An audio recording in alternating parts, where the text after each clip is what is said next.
football tournament is entering its second decade. And we are back with another live. Welcome to the Bridge Live. And here I'm going to take you through the preview of the Indian Super League, the most enthralling football action coming your way, with the competition seeming to be closer than ever before. 13 teams now, with the new addition, Mohammedan SC being the third Kolkata-based team to participate in the ISL after their victorious I-League campaign, which means that we will be having six Kolkata derbies, which have always been very, very thrilling to watch, and that's also on our way. And looking at the other two powerhouses, East Bengal and Mohun Bagan from Kolkata, will be seeing continental football as well this season, with Mohun Bagan representing India in the AFC Champions League 2, while East Bengal will find themselves in the newly introduced third tier tournament, AFC Challenge Cup. So exciting times for the clubs from Kolkata as well. And now just let's just take a look at how each team looks. We have the defending champions Mumbai City FC, we have the Durand Cup champions Northeast United, and we have a lot of very very exciting clubs who've all made incredible transfer business. As it's been very busy. It's been a very busy summer at the Indian Super League for the 11th season. So let's just go through some of the new faces who are going to be on the field, and also in the managerial house. How will the rivalries pan out, and who have the best chance to take the 11th season of the Indian Super League? Let's look at first the newly promoted team, Mohammedan SC, who are the debutants, and they've roped in a pretty strong foreign core comprising the likes of Alexis Gomez and Joseph Atier, who have impressed last season as well. They've also brought in a couple of forwards in Franca and Cesar Manzoki, as well as midfielders in Mohamed Kadiri and Midyalol Kasimov. So they have brought in a lot of new faces in their team to sort of take the momentum from being promoted into the Indian Super League.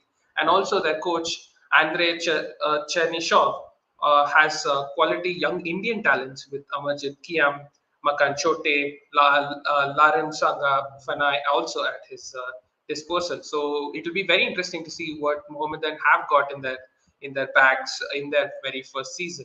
And there could be a few very nice moments ahead for them. And let's move on to the Durand Cup champions. I mean, let's take this moment to them. They have had a memorable win, and fresh off their memorable win, they will be looking to replicate the same performance in the ISL as well. They have been in the mix. They have had some great wins in the ISL in the past, and they have been knocking on the doors, and they've not quite reached that stage to win the ISL Shield or the ISL Trophy yet. But they have gone shopping in the forward zone this time, signing two 31-year-olds, Aledin Ajare and also Guillermo Fernandez. So this is going to be very interesting. They are going to find more goals this season, and they were also edged out by Chennai FC in the championship playoffs last season by finishing seventh. So now they will be looking to use the momentum of the Durand Cup to progress to the top six as well. Moving on to the defending champions, the Mumbai City FC, who have been absolutely excellent over the last few seasons in the ISL. But they have lost names like Apuya, Rahul Beke, George Pereira Diaz, Alberto Noguera.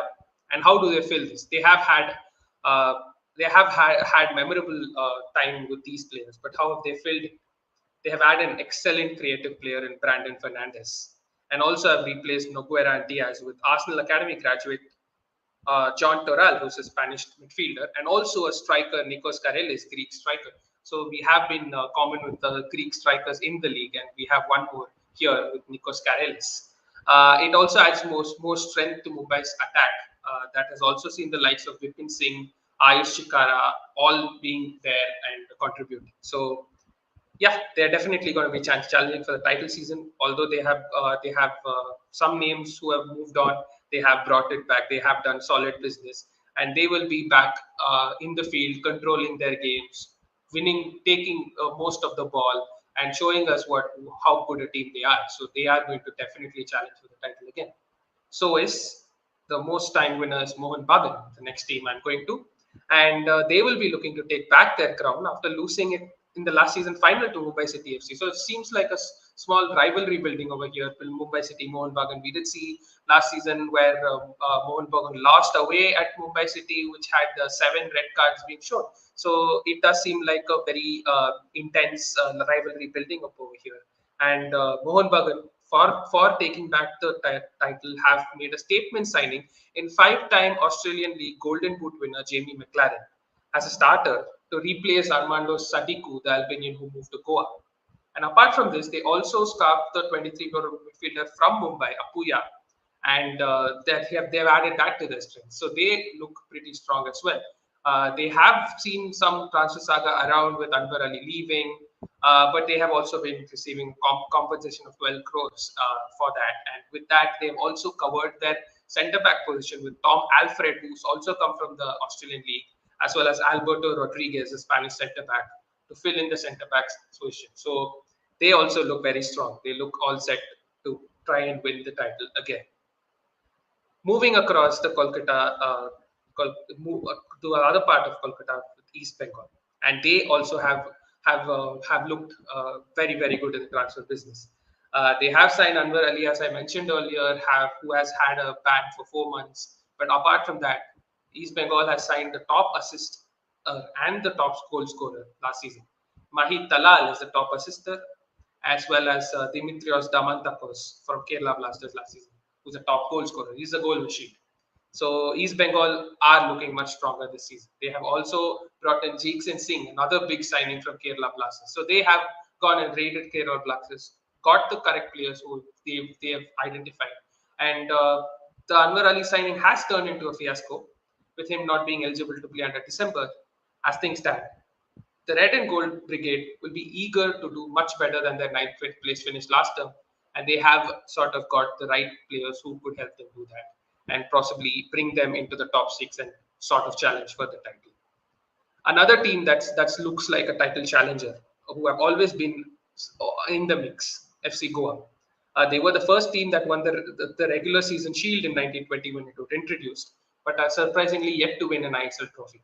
They finished 3rd last season in the league and went down to the eventual champions, Mumbai City FC, in the semi-final. And they've also been busy in the market to try and help them to push that much further to try and win the league.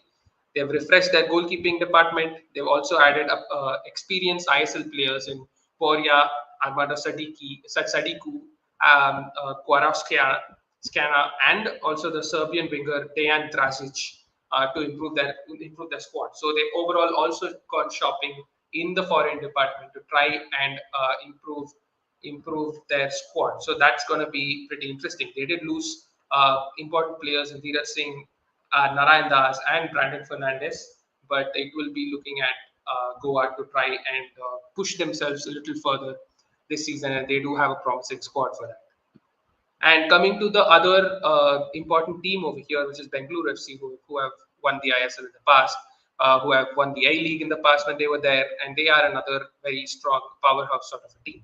But they had a forgettable season last time around, and also sacked their coach Simon Grayson, who took them to the Durand Cup success in the 2022-23 season, and also eventually finished 10th on the table with just 22 points. So it was a season to forget. And Bengaluru will be trying to put it back in the back of their minds and try to bounce back this year. They will look to turn things around and have seen some promising moves.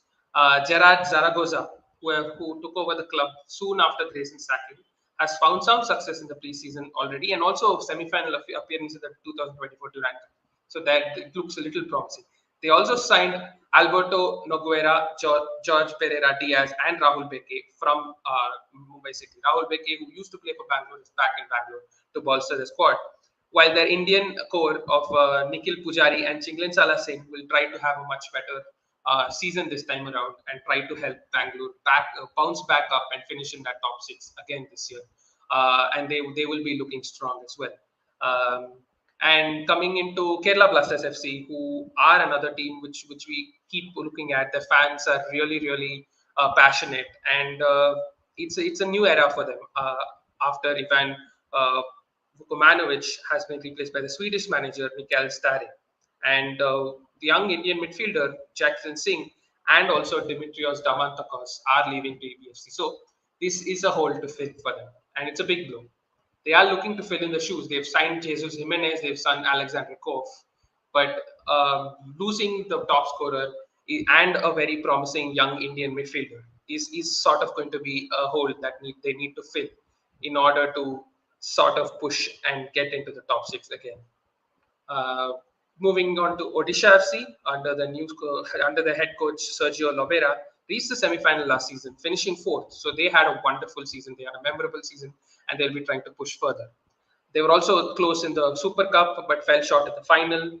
But with Hugo Buamos reuniting with Lobera and Rahim Ali added to an impressive attack with Roy Krishna and Diego Mauricio, the Juggernauts can again spring a surprise and will try to push themselves to challenge for the title. Quickly finishing it off with the other few teams, Chennai FC, the two-time champions.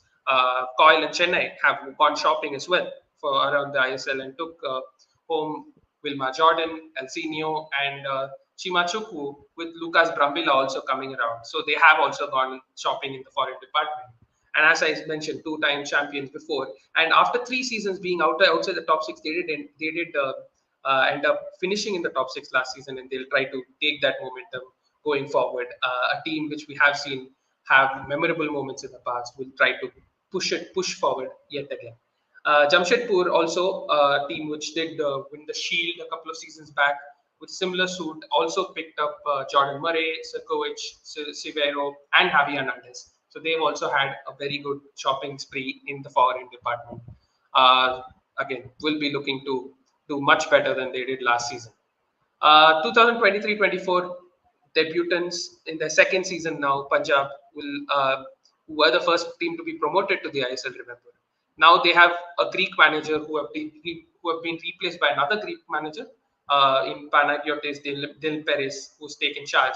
And Punjab have also done the deeds to add a few new names into the foreign department from a different league. Philip Mirziak has joined.